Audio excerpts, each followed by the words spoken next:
ಪ್ರಿಯ ವಿದ್ಯಾರ್ಥಿಗಳೇ, ತಮ್ಮೆಲ್ಲರಿಗೂ ಸಹ ಬೆಳಗಿನ ನಮಸ್ಕಾರಗಳು.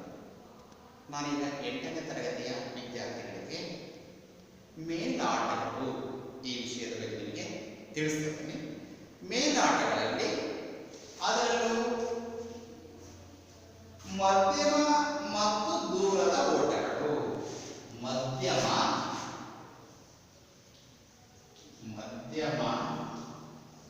ಮತ್ತು ದೂರದ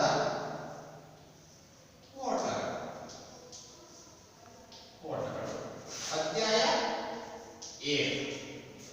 ಅಧ್ಯಾಯ 7 ವಿಷಯ ದೈಹಿಕ ಶಿಕ್ಷಣ, ಮಧ್ಯಮ ಮತ್ತು ದೂರದ ಓಟಗಳು, ತರಗತಿ 8 ಸ್ಟ್ಯಾಂಡರ್ಡ್. ಆಯ್ತಾ ವಿದ್ಯಾರ್ಥಿಗಳೇ, ಆಟಗಳಲ್ಲಿ ನಾವು ಥಿಯರಿಯಿಂದ ನೋಡಬಹುದು. ಒಂದನೇದಾಗಿ ಇಂಗ್ಲಿಷ್ ಏನಂತ ಕರೀತಾರಪ್ಪ? ಗೇಮ್ಸ್ ಅಂಡ್ ಅಥ್ಲೆಟಿಕ್ಸ್ ಅಂತ ಕರೀತಾರೆ ಅಲ್ವಾ? ಗೇಮ್ಸ್ ಅಂದ್ರೆ ಆಟಗಳು, ಅಥ್ಲೆಟಿಕ್ಸ್ ಅಂದ್ರೆ ಮೇಲಾಟಗಳು. ಏನಪ್ಪ ಗೇಮ್ಸ್ ಅಂದ್ರೆ ಏನು, ಮೇಲಾಟಗಳಂದ್ರೆ ಏನು, ಅಥ್ಲೆಟಿಕ್ಸ್ ಅಂದ್ರೆ ಏನು ನೋಡೋಣ.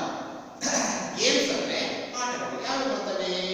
ಕಬಡ್ಡಿ ಬರುತ್ತೆ, ಖೋ ಬರುತ್ತೆ, ವಾಲಿಬಾಲ್, ಥ್ರೋಬಾಲ್, ಬಾಸ್ಕೆಟ್ಬಾಲ್, ಹ್ಯಾಂಡ್ಬಾಲ್, ಹಾಕಿ, ನಂತರ ಕ್ರಿಕೆಟ್, ಇನ್ನಿತರ ಕ್ರೀಡೆಗಳನ್ನು ನಾವು ಸೇರಿಸ್ತಾ ಹೋಗ್ತೀವಿ. ಇವೆಲ್ಲ ಆಟಗಳು. ಹಾಗಾದ್ರೆ ಮೇಲಾಟಗಳಂದ್ರೇನು? ಅಥ್ಲೆಟಿಕ್ಸ್ ಅಂತ ಕರೀತೇವೆ. ಏನಪ್ಪ? ಎಸೆತಗಳು, ಓಟಗಳು, ಜಿಗಿತಗಳು, ಇವಕ್ಕೆಲ್ಲ ನಾವೇನಾದರೂ ಮೇಲಾಟಗಳು ಅಂತ ಕರೀತೇವೆ.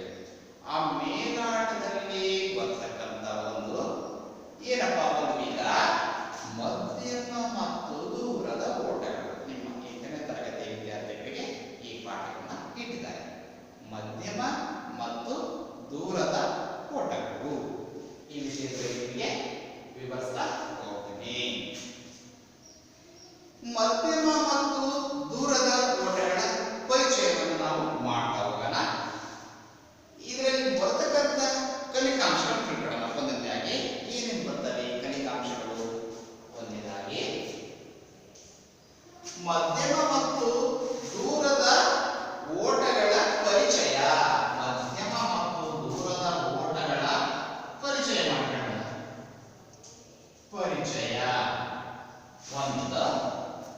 ಎರಡನೇದು ಏನಪ್ಪ ಕಲಿಕಾಂಶ? ಎರಡನೇದು ಮಧ್ಯಮ ಮತ್ತು ದೂರದ ಓಟ ಸ್ಪರ್ಧೆಗಳ ಪ್ರಾರಂಭ. ಪ್ರಾರಂಭ ಹೇಗಿರುತ್ತೆ ನೋಡೋಣ.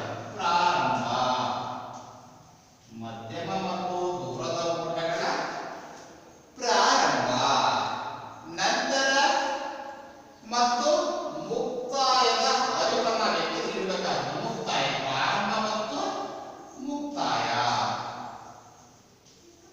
ಪ್ರಾರಂಭ ಮತ್ತು ಮುಕ್ತಾಯ.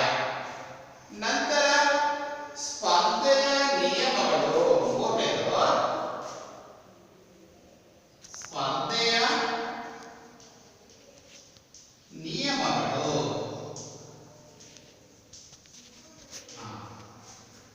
ಸ್ಪರ್ಧೆಯ ನಿಯಮಗಳು. ನಂತರ ಮಧ್ಯಮ ಮತ್ತು ದೂರದ ಓಟಗಳ ಅಂತಾರಾಷ್ಟ್ರೀಯ, ರಾಷ್ಟ್ರೀಯ ದಾಖಲೆಗಳು. ಏನೇನು ಅಂತಾರಾಷ್ಟ್ರೀಯ ಮಟ್ಟದಲ್ಲಿ ದಾಖಲೆಗಳಾಗಿದ್ದಾವೆ, ರಾಷ್ಟ್ರೀಯ ಮಟ್ಟದಲ್ಲಿ ಏನೇನು ದಾಖಲೆಗಳು ಆಗಿದ್ದಾವೆ ಅನ್ನೋದನ್ನು ನಾವು ಈ ತರಗತಿಯಲ್ಲಿ ನಾವು ತಿಳ್ಕೊಳ್ಳೋಣ. ಮೊದಲನೇದಾಗಿ ಮಧ್ಯಮ ಮತ್ತು ದೂರದ ಓಟಗಳ ಪರಿಚಯವನ್ನು ಮಾಡೋಣ. ಏನಪ್ಪ? ಓಟಗಳಲ್ಲಿ ಮಧ್ಯಮ ಮತ್ತು ದೂರದ ಓಟಗಳು ಹೆಚ್ಚಿನ ಮಹತ್ವವನ್ನ ಹೊಂದಿವೆ. ಹೆಚ್ಚಿನ ಮಹತ್ವವನ್ನ ಹೊಂದಿವೆ. ಈ ಸ್ಪರ್ಧೆಗಳಲ್ಲಿ ಹೆಚ್ಚಿನ ಕಷ್ಟ ಸಹಿಷ್ಣುತೆ ಅವಶ್ಯಕತೆ ಇದೆ. ಇಲ್ಲಿ ಕಷ್ಟ ಬರುತ್ತೆ, ಅದನ್ನ ಸಹಿಸಿಕೊಳ್ಳತಕ್ಕಂಥ ಗುಣಾತ್ಮಕ ಬೇಕು ಅಲ್ವಾ?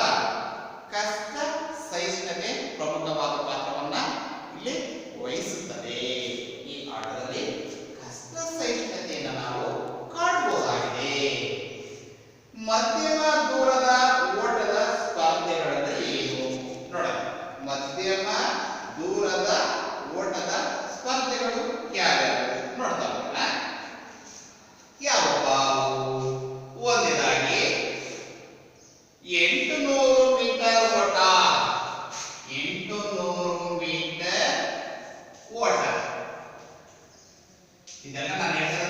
ಮಧ್ಯಮ ದೂರದ ಓಟಗಳು ಅಲ್ವಾ.